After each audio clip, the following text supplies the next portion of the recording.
इस कार्यक्रम के पुण्यार्चक हैं श्री वीरचंद, श्रीमती उषा रानी, श्री राजेंद्र कुमार, गजेंद्र कुमार, श्री अजय कुमार, श्री प्रवीण, श्रीमती प्रिया, श्री विकास, श्रीमती मेनका, श्री प्रणव, रेशम, अक्षित, तनिष्क, कश्वी, लाव्या एवं समस्त बड़जात्या परिवार, कामा निवासी, दिल्ली, जयपुर प्रवासी, फर्म एकता एंटरप्राइजेस।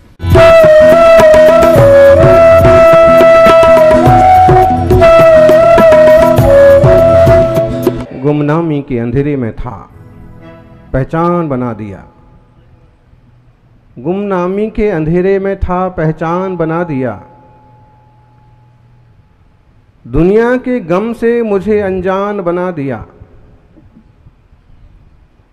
तपस्वी सम्राट सन्मति सागर की ऐसी कृपा हुई कि उन्होंने मुझे आदमी से इंसान बना दिया।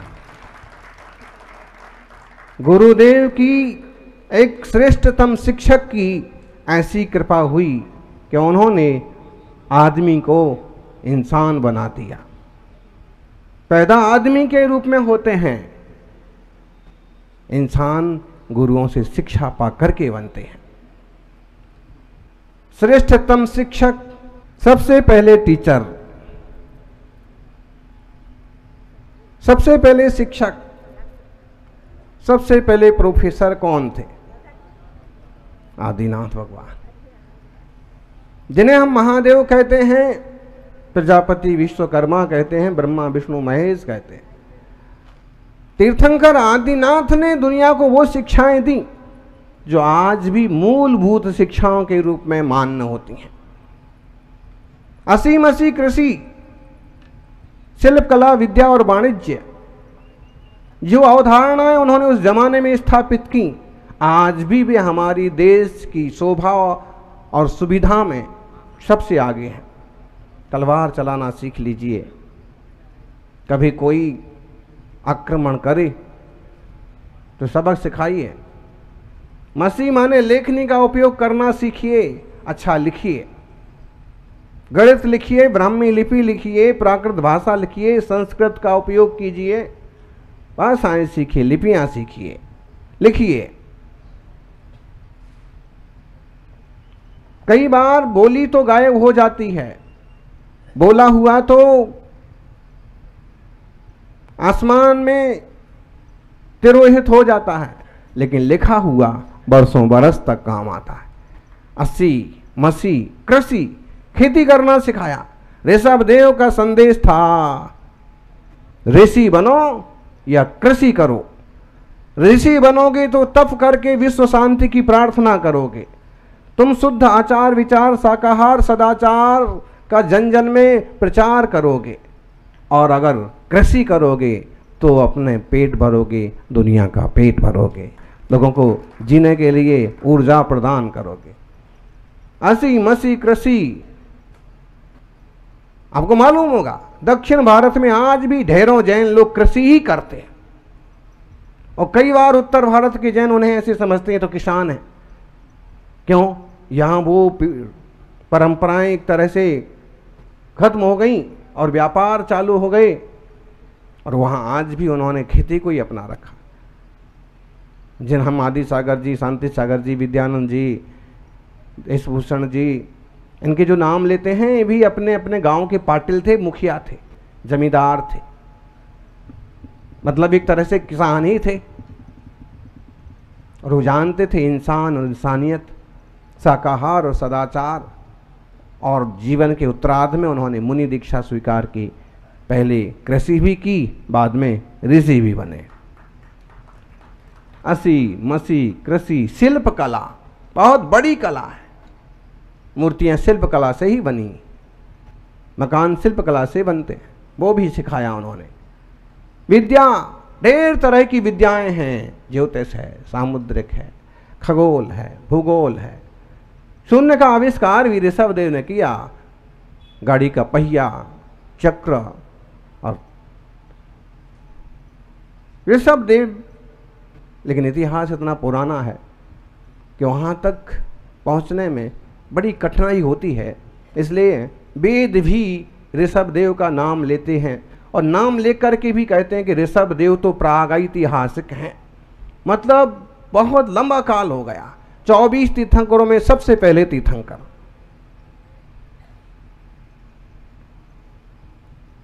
विद्या और वाणिज्य, व्यापार तो आज भी चलता है और उत्तर भारत वालों ने वाणिज्य पकड़ रखा है अच्छे से। सबसे पहले शिक्षक हम कहेंगे 24 तीर्थंकर भी शिक्षक थे। श्री राम भी अपने जीवन से सिखाते थे तो श्री कृष्ण भी अपने जीवन से सिखाते थे। बुद्ध ने भी सिखाया तो कबीर भी सिखा के गए। और ऐसे स्पिरिचुअल टीचर देश में बहुत हुए। आध्यात्मिक ऊर्जा और ऊंचाई प्रदान करने वाले महापुरुषों का देश। और देखिए तो एक बहुत बड़े दार्शनिक सर्वपल्ली डॉक्टर राधा कृष्णन, जिन्होंने अपने जीवन में शिक्षा को बहुत महत्व दिया। एक गरीब से परिवार में जन्म लेकर के एक शिक्षक बने, शिक्षा के क्षेत्र में जबरदस्त क्रांति की और आगे इतने बड़े कि देश के राष्ट्रपति भी बने। महावीर स्वामी ने उसको आगे बढ़ाया, इसमें कोई शक नहीं है। और महावीर ने जो दिया है वो आज भी पूरी दुनिया में गूंज रहा है और वर्तमान के नेताओं ने भी उस पर गौर किया। विदेशी लोग भी आएंगे तो हमारे देश से हमारे देश का शाकाहार ही खा के जाएंगे। ये तो सबके अपने अपने संस्कार हैं कि हर व्यक्ति के जीवन में उसका संस्कार दिखता है। हर व्यक्ति के जीवन में उसका, उसके परिवार का, उसके पुरखों का संस्कार दिखता है। एक नेता है जो विदेशियों को भी शाकाहार सिखाता है और एक नेता है जो मटन बनाना सीखता है। प्रत्येक व्यक्ति के संस्कार में उसके परिवार का संस्कार दिखता है। देख लीजिए, एक वो है जो विदेश में जाके भी शाकाहार करता है और दूसरा यहां मटन बनाने की कला सीखने बिहार तक जाता है। पता नहीं क्या करेंगे ये, उसको पूरा डुबा के रहेंगे परिवार को और पार्टी को।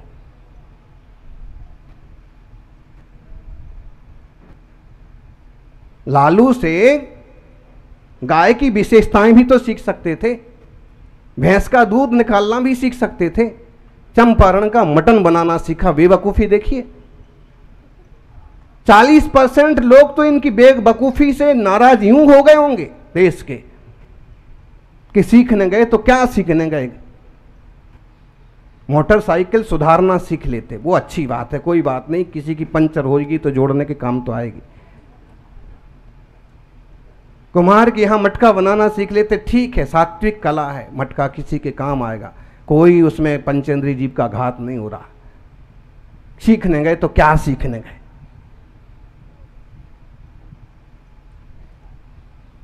मतलब है कुछ करने के पहले ही दिमाग में गोबर भरा है, इतना भी नहीं सोचते हैं कि इसके परिणाम क्या होंगे।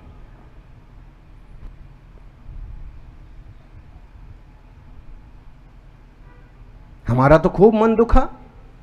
एक प्रसिद्ध आदमी जिस पर कभी साधु संतों का भी आशीर्वाद रहा, जिस परिवार पर, और आज ये छिछले वाले काम कर रहे हैं।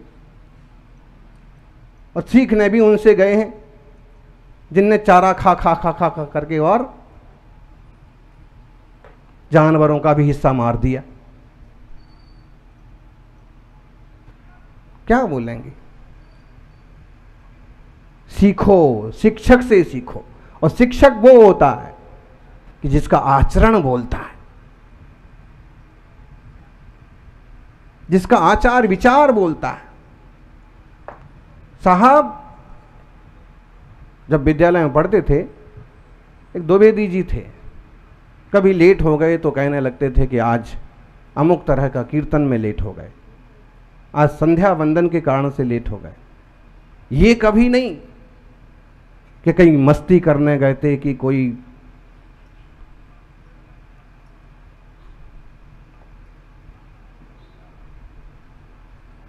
टीचर्स का जीवन बोलना चाहिए। केवल हम किताबें ना सिखाएं, जीवन जीना भी सिखाएं। आज देखिए आप, कई सारे शिक्षकों का चरित्र का स्तर कितना गिर गया है। कई सारे अच्छे लोग भी हैं शिक्षक दिवस पर, चूँकि ये बहुत प्राचीन दिन नहीं है, लेकिन राधा कृष्णन ने कहा था कि मैं चाहता हूँ कि मेरे मरने के बाद भी, पहले तो मेरी कोई जन्म जयंती और मृत्यु तिथि कोई मनाने की ज़रूरत नहीं है, क्योंकि दुनिया में बड़े से बड़े और इस देश में बड़े से बड़े महापुरुष हो गए। तीर्थंकरों का मनाइए, महापुरुषों का मनाइए, लेकिन अगर मनाना है तो इसको शिक्षक दिवस के रूप में मनाइएगा। और इसका मतलब है कि शिक्षक के बिना समाज अंधा है, शिक्षा के बिना समाज अंधा है नहीं, वह तो है ही, लेकिन शिक्षक के बिना भी जब तक कोई आगे चलने वाला ना होगा तब तक सही रास्ते पर चलना मुश्किल होता है।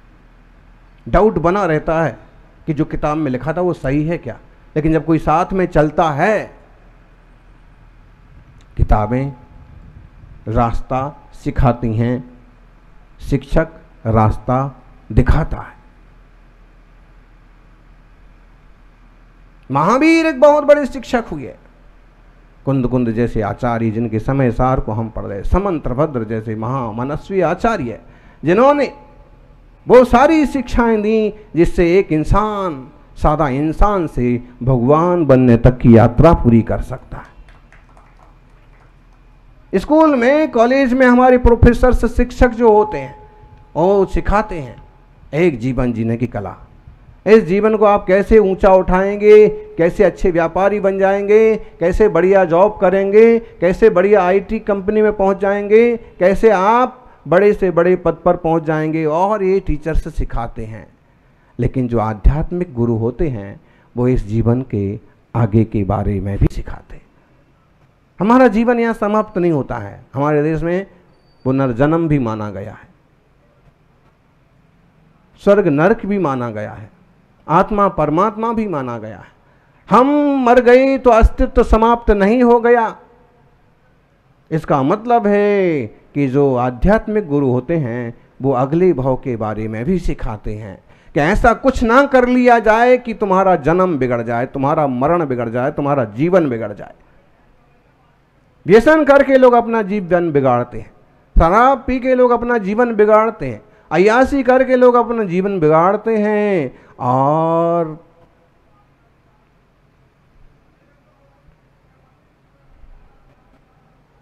भ्रष्टाचार, बलात्कार जैसी चीज़ों से अपने जीवन को बर्बाद कर देते हैं। और संत जन, गुरुजन यही बार बार सिखाते हैं, क्योंकि स्कूलों में भी नैतिक शिक्षा दी जाती है और उससे मार्गदर्शन किया जाता है कि एक अच्छा इंसान कैसे बना जाए। सच्चाई ये कि आप कुछ बनिए मत बनिए, नेता बनिए अच्छी बात है, प्रोफेसर बनिए अच्छी बात है, डॉक्टर बनिए अच्छी बात है, कलेक्टर बनिए अच्छी बात है, लेकिन सबसे पहले तो एक अच्छा इंसान बनना होगा। एक अच्छा इंसान जो कुछ भी बनेगा अच्छा ही बनेगा, और टीचर अच्छा इंसान बनाने की कला सिखाते हैं।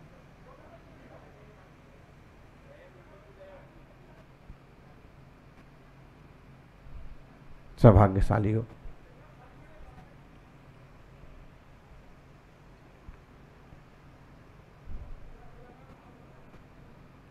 सीखते रहें।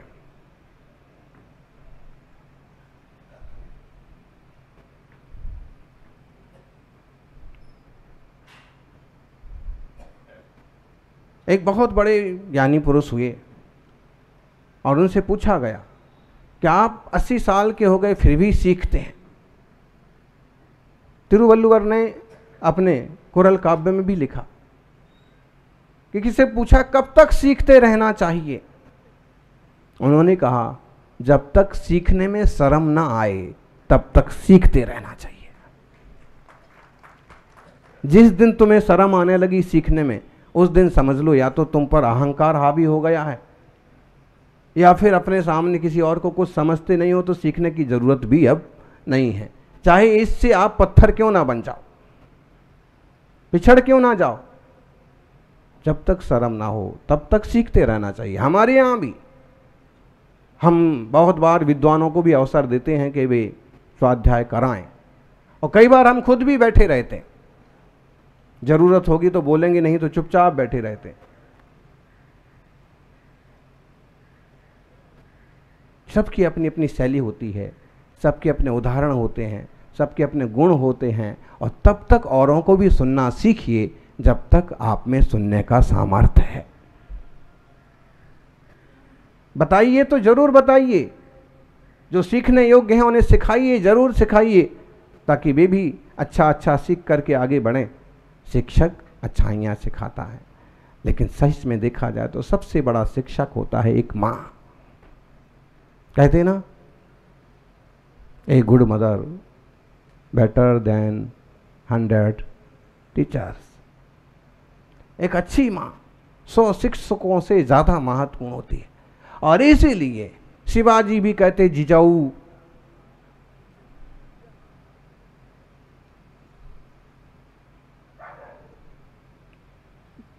महात्मा गांधी अपनी माँ का नाम लेते, महाराणा प्रताप माँ के संस्कार। आज भी आगे बढ़ने वाले जो अच्छे मन वाले लोग होते हैं, उपलब्धि के बाद जब उनसे पूछा जाए कि सबसे बड़ा योगदान किसका है, तो भले भी अनपढ़ क्यों ना हो माँ बाप, लेकिन जब उससे पूछा जाएगा तो कहेगा सबसे बड़ा योगदान है मेरी माँ का, मेरे पिता का, जिन्होंने मुझे ये गुण सिखाए, जिन्होंने मुझे शैली सिखाई, जिन्होंने कला सिखाई, जिन्होंने धैर्य सिखाया, जिनने संघर्ष करना और जूझना सिखाया।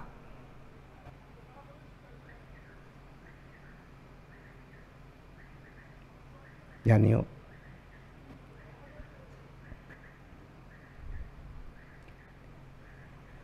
बहुत महान हैं जिम्मेदारियां शिक्षकों की, कि शांति का पाठ पढ़ाया।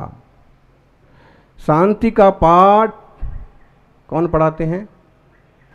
गुरुजन। शालीनता से रहिए, शांति से रहिए, इंसान बन के रहिए। अब यहाँ आप प्रवचन सुन रहे हैं, वहाँ 2-4 इकट्ठे होकर के और अपनी पंचायत में लगे हैं। ऐसे लोगों को संसद भेजना चाहिए कि किसी की नहीं सुनना, सिर्फ भौंके जाना, चाहे समाज का नुकसान हो चाहे देश का नुकसान हो। सुनिए भी सही, जो जरूरी उतना बोलिए भी सही। पक्ष का मजबूत होना जरूरी है तो विपक्ष का मजबूत होना भी जरूरी है। लेकिन बिना सिर पैर के काम करेंगे, बिना सिर पैर की बातें बोलेंगे तो समय का नुकसान होता है और देश का नुकसान होता है, समाज का नुकसान होता है।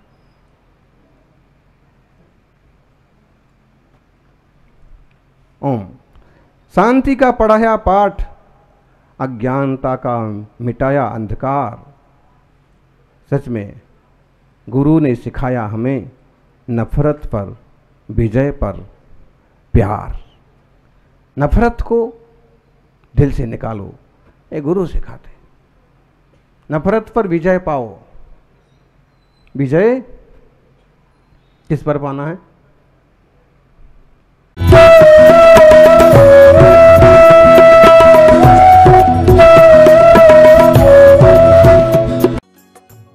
इस कार्यक्रम के पुण्यार्चक थे श्री वीरचंद, श्रीमती उषा रानी, श्री राजेंद्र कुमार, गजेंद्र कुमार, श्री अजय कुमार, श्री प्रवीण, श्रीमती प्रिया, श्री विकास, श्रीमती मेनका, श्री प्रणव, रेशम, अक्षित, तनिष्क, कश्वी, लाव्या एवं समस्त बड़जात्या परिवार, कामा निवासी, दिल्ली, जयपुर प्रवासी, फर्म एकता एंटरप्राइजेस।